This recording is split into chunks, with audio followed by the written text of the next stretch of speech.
Friends, मैं हूं advocate Nitesh Banka. आप हैं मेरे YouTube channel let's speak legal में। आज मैं आपके सामने एक बहुत ही बेहतरीन वीडियो प्रस्तुत करने जा रहा हूं, जिसमें मैं आपको ये बताने जा रहा हूं कि जो हम 498A में या कोई भी केस होता है उसमें जो है क्रॉस एग्जामिनेशन के टाइम पे जो क्या होता है, उससे पहले जो है एक गलती, बहुत बड़ी गलती करते हैं, जिसमें हम अपना जो है सारा का सारा डिफेंस जो है ऑपोजिट पार्टी को कर देते हैं। मेरे पास कई क्वेरीज आती हैं कि जैसे अगर 41A का नोटिस आता है पुलिस की तरफ से, क्या मैं जो है कंप्लेंट का रिप्लाई जो है वुमेन सेल में या फिर पुलिस स्टेशन में दूं या ना दूं। तो ये जो है क्वेरीज मेरे पास बहुत आती है और मैं जो है ये इसमें विश्वास रखता हूँ कि अपना जो है डिफेंस आपको बचा के रखना है क्रॉस एग्जामिनेशन में, क्योंकि जो आप सरप्राइज में जो जब दूसरी पार्टी को पकड़ते हो ना, तो आपका जो क्रॉस एग्जामिनेशन होता है वो अच्छा होता है। तो इसी विषय में जो है आज ये वीडियो है और इसमें जो है मैं आपको ये बताने जा रहा हूँ कि जो अपना डिफेंस है वो हमेशा बचा के रखना चाहिए। क्योंकि आपका जो डिफेंस है ना, वो आप क्रॉस एग्जामिनेशन में सवालों के रूप में जो है दूसरे पार्टी से पूछोगे। सपोज एक एग्जांपल ले लेते हैं। सपोज दहेज का केस है। दहेज के केस में जो है आपने जो है कुछ जो बहुत सारी जो है मैट्रिमोनियल रिलेशनशिप में बहुत सारी चीज़ें होती हैं जो कि पॉजिटिव होती हैं। तो जैसे उस किसी वाइफ ने कहा कि 8 तारीख को दहेज की मांग की, 8 तारीख को दहेज की मांग की और उसके अगले दिन ही आप जो है किसी ट्रिप पे चले गए या कोई घर में फंक्शन हो गया जिसमें जो है वाइफ ने खुशी खुशी पार्टिसिपेट किया, उसके घर वाले भी आए, उन्होंने भी खुशी खुशी पार्टिसिपेट किया। अब अगर आप जो है सिंपल एक रिप्लाई में आप दे दोगे ना, तो उसे एक जो है बचने का रास्ता मिल जाएगा। वो जो है उसका रिप्लाई जो है बना के ले आएगी और जो आपका जो प्रॉब्लम आपकी ये होगी कि जो आपकी इफेक्टिवनेस है ना, जो क्रॉस एग्जामिनेशन में जो आप क्वेश्चन पूछोगे वो जो है बहुत वीक हो जाएगी। मतलब उसे पहले ही पता होगा कि आप ये क्वेश्चन पूछोगे उससे, तो वो पहले से प्रिपेयर होके आएगी। तो हमेशा जो है अपना डिफेंस जो है बचा के रखना चाहिए कि सपोज 8 तारीख को दहेज की डिमांड की, एलिगेशंस ये हैं, और 9 तारीख या 10 तारीख को उसने खुशी खुशी किसी चीज़ में पार्टिसिपेट किया। तो वो जो इवेंट्स हैं, अगर वो इवेंट्स जो है आप उसे किसी रिप्लाई के थ्रू या कभी भी जो भी है आप अगर रिप्लाई फाइल करते हो उस पर ये सब बातें लिख दोगे, तो आपका डिफेंस जो है वो डिस्क्लोज हो जाएगा। तो आज इसी टॉपिक पे जो है ये वीडियो बना है और मेरे साथ जो है अभी थोड़ी देर में जुड़ने जा रहे हैं अमीश अग्रवाल जी, जो कि हाई कोर्ट है। तो मैं अभी हाई कोर्ट जाने वाला हूँ। हाई कोर्ट में वो मेरे को मिलेंगे और उनसे जो है हम डिस्कस करेंगे कि कैसे जो है अपना जो है डिफेंस क्यों नहीं डिस्क्लोज करना चाहिए, अपना जो आपके प्रूफ्स होते हैं वो क्यों नहीं डिस्क्लोज करना चाहिए। 498A के केस में बड़ी उत्सुकता रहती है कि आप अपना डिफेंस डिस्क्लोज कर देते हैं पुलिस स्टेशन को as a reply, point by point rebuttal जो है अपनी कंप्लेंट का या FIR का, आप पुलिस स्टेशन चले जाते हैं या फिर ऑपोजिट पार्टी को मेल कर देते कुछ ना कुछ। तो वो जो है डिफेंस डिस्क्लोजर की बात हो जाती है। तो अपना डिफेंस जो है हमेशा बचा के रखना चाहिए। वो क्यों करना चाहिए? उन्होंने एक बहुत ही बड़ा केस लड़ा था अमीश अग्रवाल जी ने सरबजीत सिंह बेदी का, और वो हमें बताएंगे कि क्या इम्पोर्टेंस है जो है डिफेंस जो है अपना क्यों नहीं किसी को रिवील करना चाहिए इस बारे में जो है, या जो क्यों हम जो है क्रॉस एग्जामिनेशन में क्या ऐसी स्ट्रैटेजी होती है कि जो आपका जो डिफेंस है वो प्रिजर्व रहे, वो जो है एज अ सरप्राइज आए दूसरी पार्टी को। नहीं तो आप अगर डिस्क्लोज कर देंगे तो वो प्रिपेयर होके आएगी दूसरी पार्टी और जो आपकी इफेक्टिवनेस है क्रॉस एग्जामिनेशन की वो वीक हो जाएगी। तो अभी जो है मैं थोड़ी देर में जाने वाला हूँ और मैं आपसे जो है बात करता हूँ फिर, ठीक है?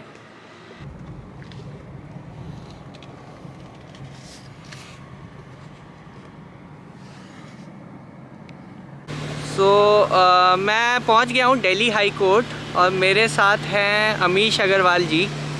साहब। अमीश अग्रवाल जी आज हमें बताएंगे कि जो मैंने अभी क्वेश्चन पूछा था, अभी हम इनके चेंबर चलते हैं फिर बात करते हैं। चलो।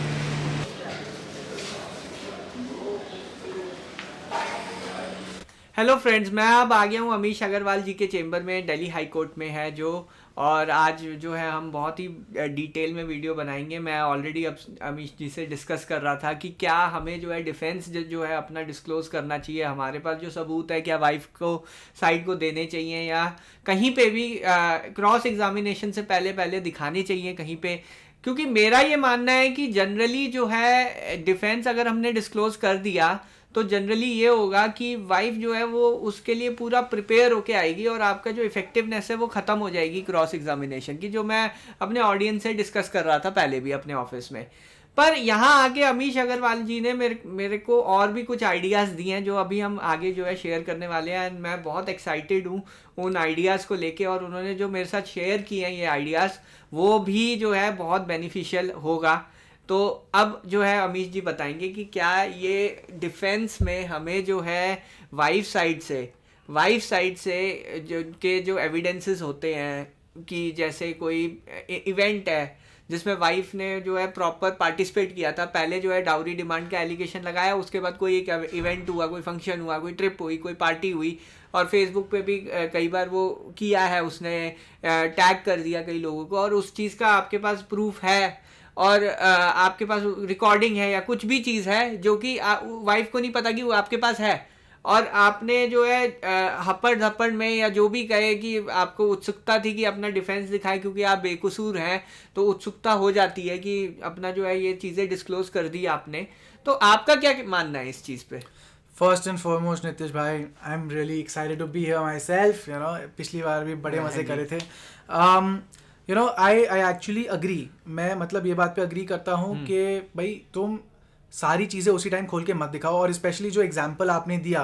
कि पुलिस से कंप्लेंट आई है, और ये हमने भी बहुत बार देखा है कि जब पुलिस की कंप्लेंट कोई पढ़ता है आरटीआई लगा के या कोर्ट में एप्लीकेशन दे के या फिर पुलिस वाले से जाके बातचीत करके अगर कंप्लेंट निकलवाते हो और पढ़ते हो और तुम इतना हक्का बक्का रह जाते हो, अरे भाई ये सब क्या लिखा हुआ है, मैं तो कभी कुछ हुआ ही नहीं, ये मैं मानने को तैयार नहीं, ये सब इतनी दूर दूर की बातें हैं, कुछ ऐसा नहीं हुआ और मेरे ऊपर ये झूठा, ये क्यों हो रहा है, कोर्ट को भी समझना चाहिए, पुलिस को समझना चाहिए, समझने वाला कोई है नहीं, बिकॉज ये है स्टेज सिर्फ एलिगेशंस का, अल्टीमेटली प्रूव होना है बहुत ही अलग स्टेज पे, बहुत ही आगे जाके। तो ये बात मुझे बिल्कुल ठीक लगती है कि जी अगर तुम कुछ भी शुरुआत में पुलिस के सामने रख देते हो, पुलिस वैसी तुम्हारी कोई मित्र नहीं है, तुम्हारे लिए कुछ तुम्हारे भले के लिए तो बैठे हैं नहीं, चाहे तुमसे कितनी मीठी बातें कर लें, अल्टीमेटली चूना तो तुम्हें लगाना है ही। दूसरी बात यह है कि पुलिस वाले अगर तुम प्रेजेंट करते भी हो, हमने इतने सारे केसेस में देखा है, पुलिस वाले उसको लेते हैं, रखते हैं, कहते हैं ठीक है जाओ, और उसके बाद जब चार्जशीट फाइल होती है कोई उसका नामो निशान ही नहीं है, राइट। इनफैक्ट ये सरबजीत वाला केस जो नितिश भाई ने मेंशन किया, उसके अंदर भी यही चीज वेरी फैसिनेटिंग थी कि जिस दिन एलिगेशन लगी उसके अगले दिन ही एक विटनेस जो एक बुजुर्ग आदमी है अपनी स्कूटर पे अपनी वाइफ के साथ बैठे थे और बिल्कुल साथ में खड़े थे सरबजीत के, वो जाते हैं अगले दिन थाने के अंदर और कहते हैं कि जी मैंने न्यूज में देखा कि ये लड़की ने कंप्लेन करी इस आदमी के बारे में, मैं वहीं था और मैं और मेरी बीवी दोनों ने देखा कि कुछ नहीं है, छोटी सी बहस थी, तो आप मेरा स्टेटमेंट लिखो। आईओ को जाके बोला, आईओ भाई साहब कहते हैं मैं कुछ नहीं लिख रहा, जो करना है करो। Then he comes out of the police station, और वहाँ पे मीडिया थी तो सब शोर मचा के उनको बोला कि जी देखो मैं गवाह हूँ, कुछ नहीं हुआ, जरा सी तू मैं हुई थी, कौन लेफ्ट लेगा कौन नहीं लेफ्ट लेगा, उसी पे लड़की ने जाके ये झूठी कंप्लेंट डाल दी। पर तो पॉइंट बीइंग कि पुलिस के पास तो कुछ भी ये करने का फायदा बिल्कुल भी नहीं है। और इनफैक्ट इसी वाले पॉइंट पे मैंने खुद नहीं केस किया ऐसा वाला, बट ये एक मेरे मित्र बता रहे थे कि एक बार लगा एक rape on false pretext of marriage का केस। अब जी जब ये ट्रायल चल रहा था उस टाइम पे जो विटनेस है लेडी आके बोलती है कि हाँ जी मेरे साथ इस आदमी ने रेप किया, इसने मुझे बोला और इसने मेरे साथ जबरदस्ती करी, यहाँ मुझे इस दूसरे शहर में लेके गया और मेरे साथ जबरदस्ती करी। तो जब क्रॉस एग्जामिनेशन की बारी आई तो वो बताते कि जी इनसे पूछा हमने कि आपकी शादी हुई थी इनके साथ, कहती नहीं शादी कहाँ से हो गई मेरे को तो धमका के उठा के किडनैप करके सॉर्ट ऑफ लेके गया था, फिर धमकाया भी, फिर प्रिटेक्स्ट भी दिया और फिर ही फोर्स्ड हिमसेल्फ अपॉन मी। कहते ठीक है जी तो आपने कभी भी कंसेंट नहीं दिया, कहती नहीं मैंने बिल्कुल कंसेंट नहीं दिया। तो कहते जब आपके साथ सेक्सुअल इंटरकोर्स हुआ आपने मतलब रेजिस्ट किया, कहती हाँ मैंने रेजिस्ट किया। कहता ठीक है आपने कितनी बार सेक्सुअल इंटरकोर्स किया, जी एक ही बार किया, और उसी का आप रेप एलिगेशन लगा रहे हो, हाँ जी। कहते ठीक है जी। और फिर एक फोटो निकालते हैं, फोटो में जो अक्यूज है और जो लड़की है दोनों साथ साथ स्माइल कर रहे हैं। कहते ये जी आप लोगों ने साथ में खींची थी, कहते हाँ जी ठीक है जी। अभी अगली फोटो निकाली कमरे के अंदर, लड़का लड़की स्माइल कर रहे हैं, दोनों खुशी खुशी खड़े हैं, सेल्फी ले रहे हैं, ये जी आपने खींची थी, ये आप ही हो, हाँ जी।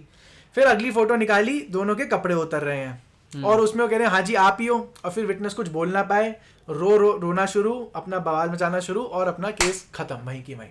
ठीक है जी। The point being, although it's a little controversial to talk about this kind of stuff, but the point being that this is a great example what Nitesh was talking about was that अगर आप अपना evidence पहले ही बता के रखते तो उसका क्या है, तोड़ निकल जाता, तैयारी करके आती। राइट। तो in this kind of a situation as well, वो बोल सकती थी कि नहीं जी ये मेरी फोटो नहीं है,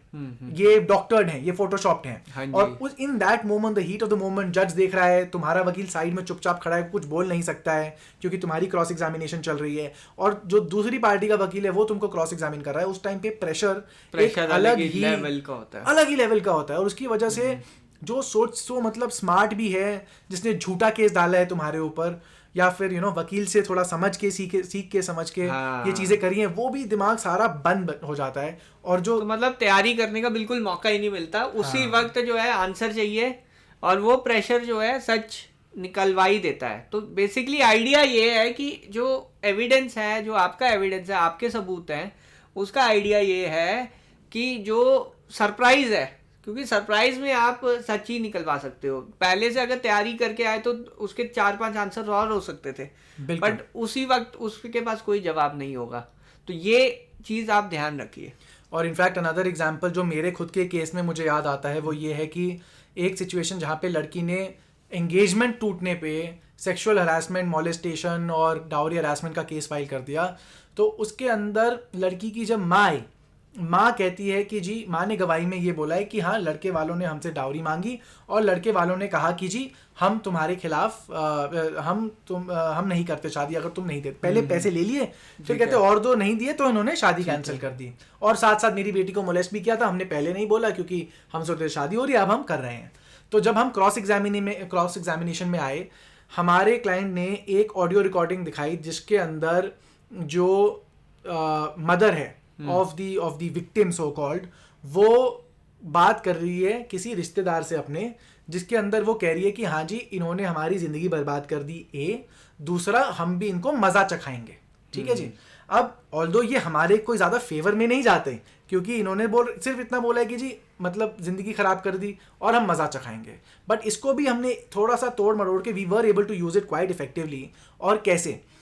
पहले तो भाई प्रूव करवाना कि ये मदर इन लॉ या जो भी, चलो उनकी मदर इन लॉ की आवाज है, ये जिससे बात कर रही है उसी की आवाज है, वो प्रूव करना ही बहुत बड़ा हेडेक बन जाता है। क्योंकि भाई कोर्ट से रिक्वेस्ट करो, आप वॉइस सैंपल डायरेक्ट करो, वॉइस सैंपल का फिर आ जाता है constitutionality of whether it is allowed और not. There are a couple of judgements which say that you can force the accused person to submit his voice sample, that is not a bar under article I think 20 clause 3 के you can't self incrimination, but तो court कहती है कि blood sample, voice sample is not forcing someone to incriminate himself। वो देवेंद्र नाथ party की judgement है मेरे ख्याल से। हाँ, तो उसकी वजह से भाई, बट अगर विटनेस को बोलना है तो उसका अलग जूरिस्प्रूडेंस है, जो भगवान जाने, हमें तो पता भी नहीं कि विटनेस को क्या जूरिस्प्रूडेंस बनता है टू डायरेक्ट वॉइस सैंपल्स और नॉट। एंड इवन इफ बनता है तो court will spend years dragging it on जानबूझ के, ताकि कोर्ट को डील ना करना पड़े, क्योंकि कोर्ट भी नहीं चाहती ऐसी सरदर्दी करना। तो इस सिचुएशन में अगर मैं बोलता कि जी हाँ मदर इन लॉ की, और वो भी इस वाली वॉइस से जहाँ पे सिर्फ ये बोल रही है जिंदगी बर्बाद कर दी और हम मजा चखाएंगे, तो इसको क्या इसका इम्प्लीकेशन निकलता? अल्टीमेटली हमने क्या किया, क्योंकि हमने कहीं ये चीज़ उनको पता नहीं थी, हमने कहीं अपने डिफेंस में नहीं बताया था, पहले कहीं मौका भी नहीं मिला था भाई, क्रॉस एग्जामिनेशन का टाइम था, हमने पूछा एविडेंस बिल्कुल, तो हमने पूछा मदर इन लॉ से, मतलब to be mother in law अगर होती तो जब शादी कैंसिल हो गई तो हमने पूछा कि भाई आपका एक ये रिलेटिव है एक्स नाम का जिससे बात हो रही थी फोन पे। कहती हाँ। हमने कहा ठीक है जी, आपने एक जगह पे बोल रखा अपनी गवाही में कि हमने इसके बारे में किसी और रिश्तेदार को नहीं बताया, आपने इस पर्टिकुलर एक्स रिश्तेदार को बताया? कहती हाँ मेरी शायद बात हुई थी इसके साथ इसके बारे में। मैंने कहा ठीक है जी, तो आपने कभी ये बोला था कि हाँ जी जब बात हुई थी ये बोला था आपने कि हाँ जी इन्होंने तो हमारे से दहेज मांगा और इन्होंने नहीं दिया, तो हमने इनके ऊपर केस कराया या हम केस करने वाले हैं इनके ऊपर दहेज के लिए? वो कहती हाँ बोला है। तो फिर हम वो ऑडियो लगाए हमने, जिसमें हमने पूछा कि भाई यही बात हो रही है? हाँ जी। फिर हमने बोला देखो जी इस ऑडियो के अंदर बात हुई, पर क्या बात हुई? ये बात हुई हमारी जिंदगी बर्बाद कर दी और हम मजा चखाएंगे, पर ये कहीं नहीं बोला कि दहेज की बात नहीं करी। और that was another small aspect जहाँ पे हम इसको थोड़ा सा, मतलब पहले आपने प्लॉट रचा और उसके बाद उसे फंसाया। बेसिकली ये हम सीखते हैं। तो ऐसी जो है इफेक्टिव अगर क्रॉस एग्जामिनेशन टेक्निक अगर हमें इस्तेमाल करनी है कोर्ट ऑफ लॉ में, तो अगर ये चीज़ उसे पहले पता रहती कि रिकॉर्डिंग है और ये वाली रिकॉर्डिंग है, तो वो बेटर प्रिपेयर होके आती।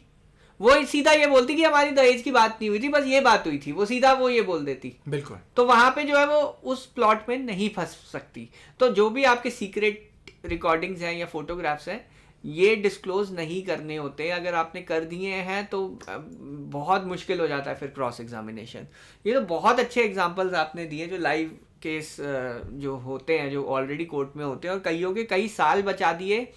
और रिलीफ भी दिलवा दिया। इनक्रेडिबल। तो अब जो है एक और एस्पेक्ट के बारे में आप बता रहे थे कि कहाँ पे जो है ये चीज़ डिस्क्लोज करनी चाहिए, किस पॉइंट ऑफ टाइम पॉइंट पे जो है ये चीज़ डिस्क्लोज करनी चाहिए अपना जो डिफेंस है। सो आई थिंक पहली बात तो जो नितिश भाई ने बात करी, ये चालू, this was a very important topic in itself, कि भाई हर चीज़ हमेशा खुलेआम में मत छोड़ा करो। There are certain aspects that you need to preserve, but at the same time मेरा दिमाग और उन जगहों पे जाता है जहाँ पे अगर हमारे पास कुछ एविडेंस है और अगर हम वो एविडेंस पहले ही हम कोर्ट के सामने रख पाते तो उससे हमारे को थोड़े सर्टेन अदर बेनिफिट्स मिलते हैं। जैसे for example, well I can't think of, but the biggest example that you should definitely not hold on until later is the aspect of call detail records. जैसे call detail records नितिश भाई को भी पता है, अगर एयरटेल, वोडाफोन, आइडिया जो भी है, by law they are required to keep that CDR including किसने किसको कॉल किया, किस टाइम पे किया और किस नेटवर्क टावर के एरिया में किया, जो लोकेशन है वो सारा डेटा सेलफोन कंपनीज इनडेफिनेटली नहीं रखती है। वो कंपनी रखती है सिर्फ 1 साल के लिए। 1 साल तो अगर, और हमें सबको, हमको तो डेफिनेटली पता है और आप most of you also should know कि जी क्रिमिनल केसेस अगर चलते हैं, हम अज्यूमिंग कि भाई हम मैट्रिमोनियल मैटर्स में क्रिमिनल ऑफेंसेस की बात कर रहे हैं, तो ये मैटर्स जो हैं अगर ट्रायल पे बात पहुंचती है, सेटल नहीं होता है, तो आप मान के चलो कि जी आज अगर कंप्लेंट हुई है आपके खिलाफ तो अगले 3, 4, 5 या 6 साल बाद जाके ट्रायल चालू होएगा। अगर इन दैट मीनवाइल आपके पास कोई ऐसा प्रूफ है, बीवी बोले कि जी हम यहाँ थे, मेरे साथ मार पिटाई करी, आप थे कहीं और, या फिर बीवी बोलती है कि जी मेरे फादर इन लॉ ने मेरे को मोलेस्ट किया इस तारीख पे घर पे, फादर इन लॉ थे किसी और शहर में, a lot of these things are also there which are very very relevant। और अगर आप सोचते हो कि हाँ जी मैं अपना कॉल डिटेल रिकॉर्ड के लिए एप्लीकेशन कोर्ट में दूंगा at the time of cross examination या at the time of presentation और चार्ज लेट जितना, तो उस टाइम उसमें आपको ये नुकसान हो सकता है कि जी अगर कोर्ट ने, ज़्यादातर कोर्ट जो है प्रोडक्शन ऑफ CDR आपको पेश करने के लिए तो नहीं ऑर्डर करती, but at the very least court आराम से ये ज़रूर ऑर्डर कर देती है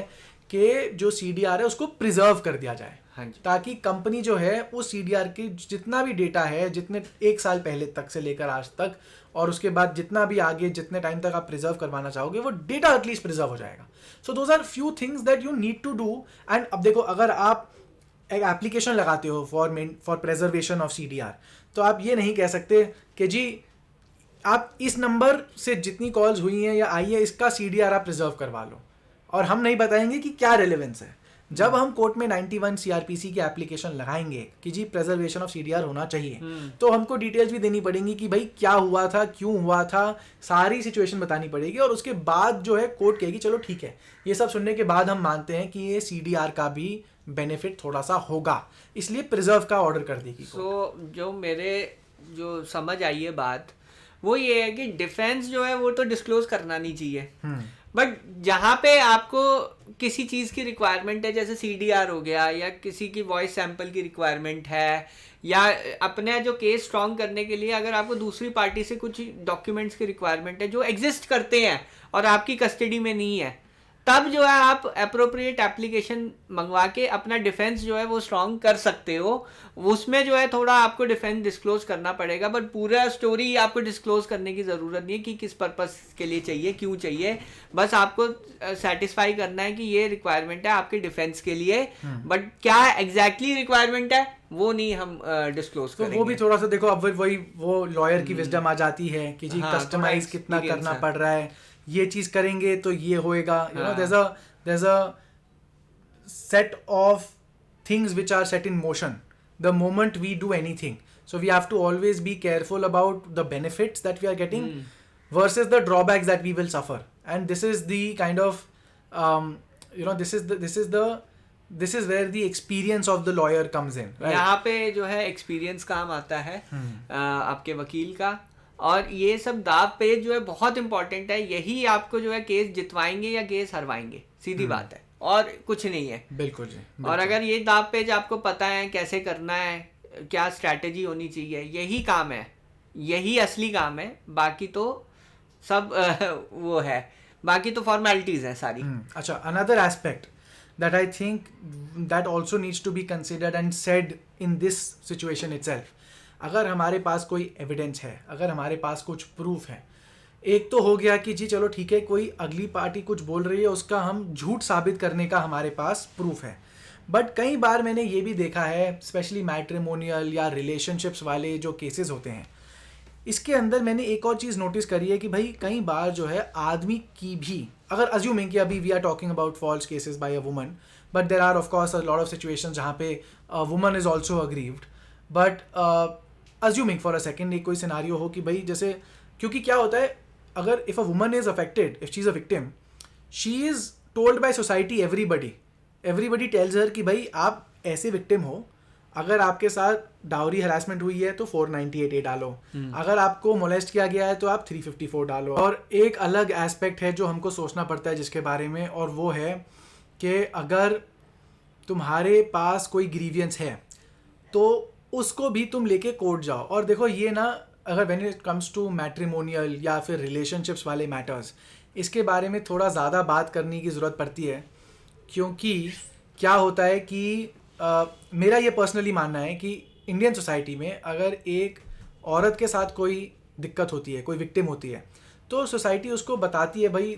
सरकार बताती है, सिविक एजेंसीज बताती हैं, हर कोई बताता है कि जी अगर आपके साथ डाउरी हरासमेंट हुई है तो आप 498A का केस डालो, अगर आपके साथ सेक्सुअल हरासमेंट हुई है 354A का केस डालो, अगर आपके साथ मॉलेस्टेशन हुआ है 354 IPC का केस डालो, अगर आपकी ज्वेलरी रख ली है तो आप क्रिमिनल ब्रीच ऑफ ट्रस्ट डाल सकते हो, आपके पास हिंदू मैरिज एक्ट के अंदर प्रोविजंस है, आपके पास DV एक्ट के अंदर प्रोविजंस है, सो आप मेंटेनेंस मांग सकते हो 125 CRPC में, इन सारी, तो आपको सारी चीज़ें पता है. But when it comes to a man, आदमी को लगता है कि जी मैं तो कोई केस डाल ही नहीं सकता. पर अगर देखा जाए, बिठा के पूछा जाए, और अगर ढंग से जब हम इंटरव्यू लेते हैं किसी का, आधा घंटा 45 मिनट, तो समझ में आता है कि भाई आदमी की भी ग्रीवेंस है. और ज़रूरी नहीं है कि एक होता है ग्रीवेंस की जी रोटी नहीं बना के देती, of course that is not an actionable grievance, but grievance कि जी मेरे दोस्त को कॉल करके मेरे चरित्र पे उंगली उठाई, या फिर मेरे घर वालों को उल्टा बुरा भला बोला, या फिर बाहर सड़क पे जाके मेरे को थप्पड़ मारा, right. Now these are all things कि आदमी सोचता है भाई इसको मतलब घोट बना के पी लो, क्योंकि इसका तो कोई तोड़ है नहीं. तो इस सिचुएशन में मैं अपने क्लाइंट्स को बताता हूँ, एंड आई एम श्योर आपने भी किया होगा, कि भाई वापस एक केस डालो. भाई अगर बीवी केस डाल रही है, अगर गर्लफ्रेंड केस डाल रही है, रेप, मॉलेस्टेशन और any of these things, right, उससे पहले भी या उसके बाद भी you have certain remedies in law as well. For example, मेरे पास एक क्लाइंट आता कुछ टाइम पहले जो कहता कि जी जो कहता कि मेरी बीवी का अफेयर चल रहा है, तो अब मैं क्या करूं. उसका पहला थॉट तो यही था, मैं बीवी को जाके बोलता हूँ कि जी तेरा अफेयर है, और काफ़ी भला आदमी है, कहता जी बीवी का अफेयर चल रहा है, मैं बीवी को जाके बोलता हूँ कि भाई तेरा अफेयर है इस आदमी के साथ, तो इसको पसंद करती है, मेरे से डिवोर्स ले ले और इसके साथ जाके रह ले, बस बात खत्म, मेरे को कोई दिक्कत नहीं है. बहुत ही भला आदमी. खैर मुझे जैसा कोई संकी हो तो मैं तो अंदर से जानवर निकालूं, बट शरीफ आदमी. मैंने समझाया नहीं भाई साहब, देखो अगर आप सिर्फ और सिर्फ इतना जागे करोगे तो बीवी जो है आपके ऊपर सीधा केस फाइल कर देगी, आपके पास कोई प्रूफ नहीं कि आपका वो है, तो हम क्या करेंगे. तो जब आपको इतना पता है कि हाँ भाई आदमी है कोई, अब ये नहीं पक्का पता कि कौन है ये आदमी, तब भी आप केस फाइल कर सकते हो अपनी बीवी के खिलाफ. और क्योंकि उस सिचुएशन में तो इन्होंने पहले कभी सेक्सुअल इंटरकोर्स भी अगर किया होता तो हम लगाते divorce because of what ever reason कि हाँ भाई इनफिडेलिटी. हमने इसमें लगाया अनलमेंट, क्योंकि कभी सेक्सुअल इंटरकोर्स भी नहीं हुआ था पार्टीज के बीच में, कॉन्जुमेशन नहीं हुआ, and then the woman was going and cheating on him with another man, and presumably she was, she did not have sexual intercourse with him, she did not consummate the marriage because she already had a lover. So whatever be the situation, मैंने बोला जी annulment की petition लगाते हैं, साथ में अब तुम मानो ना मानो कि भाई मेरा बनता है नहीं बनता है हक, कानून तुमको हक देता है कि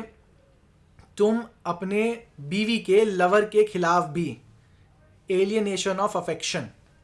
के लिए डैमेजेस मांग सकते हो, और हमने अच्छा। वही किया। वाह। हमने कहा भाई बीवी के खिलाफ तो केस डाला ही एनलमेंट का, फैमिली कोर्ट के अंदर बीवी के माँ बाप के खिलाफ भी डाला, क्योंकि तुमको पता था कि तुम्हारी बेटी का अफेयर है, क्यों, और उससे शादी नहीं करवाई, हमसे शादी करवाई, Damage। You are also equally liable for damages. और चौथा रिस्पोंडेंट बनाया हमने लवर बॉय को, और कि बोला कि जी उससे lover contributory। Not contributory, lover boy get sued for damages for alienation of affection. भाई you, because of you my wife left me, or my wife does not give me affection, so alienation of affection बीवी की तरफ। so this is one of those other situations, so this is one of the other examples that you have, and there are several other examples जहाँ पे तुम्हारे पास कुछ भी है, तुम initially ही तो उसमें कोर्ट में लेके पहुंच जाओ सीधा, इधर under an application under section 91 CRPC, या फिर an application under section 156 clause 3 CRPC for monitoring of investigation even by an accused person. और मैं तो कहता हूँ बेस्ट चीज़ यही है कि अगर तुम्हारे पास कोई कॉन्क्रीट प्रूफ है, मतलब प्रूफ इन द सेंस कि if you have an actionable claim, बीवी ने कुछ किया, पति ने कुछ किया, लवर ने कुछ किया, माँ बाप ने कुछ किया, डेफेमेशन हुआ, डेफेमेशन बहुत लोग करते हैं, कुछ भी ऐसा हुआ, खुद अपना केस पहले डाल दो with your proof and everything, ताकि you take the upper hand with the offensive in your cases, and then the other party can, of course उनके जो भी झूठे केस हैं वो चल रहे हैं, बट साथ साथ they will have to counter whatever you have put against them. Thank you Amish ji for इतना डीप एनालिसिस करने के लिए सिचुएशन को, और आपने बहुत सारी चीज़ें बताई हैं जिससे जो है हमें कब कब जो है एविडेंस दिखाना चाहिए, कब नहीं दिखाना चाहिए। बेसिकली टू समराइज कि हमें जब अपना डिस्क्लोज तो बिल्कुल नहीं करना चाहिए, और सिचुएशंस भी इन्होंने लाइव केस एग्जांपल के साथ समझाया जो कि बहुत ही डीप में था,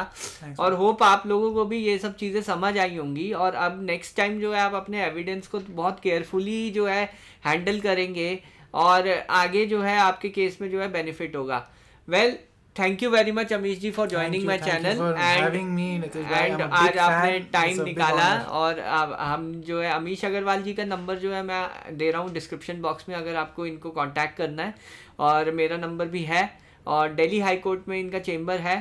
तो आगे कोई भी अगर आपको दिल्ली में काम है या दिल्ली के बाहर भी काम है, वो ये डील करते हैं, और बहुत ही स्पेशलाइज्ड फील्ड्स हैं इनकी, ये फॉल्स केसेस की बहुत ही स्पेशलाइजेशन किया हुआ है, मीडिया सेलिब्रिटी हैं, तो आप जो है इनको भी कांटेक्ट कर सकते हैं अपने केसेस को लेके। बाकी वीडियो देखने के लिए बहुत बहुत धन्यवाद। अगर आपको ये वीडियो पसंद आई तो लाइक कीजिए, चैनल को प्लीज़ सब्सक्राइब कीजिए, और कमेंट कीजिए अगर आपका कोई डाउट है तो। Thank you very much.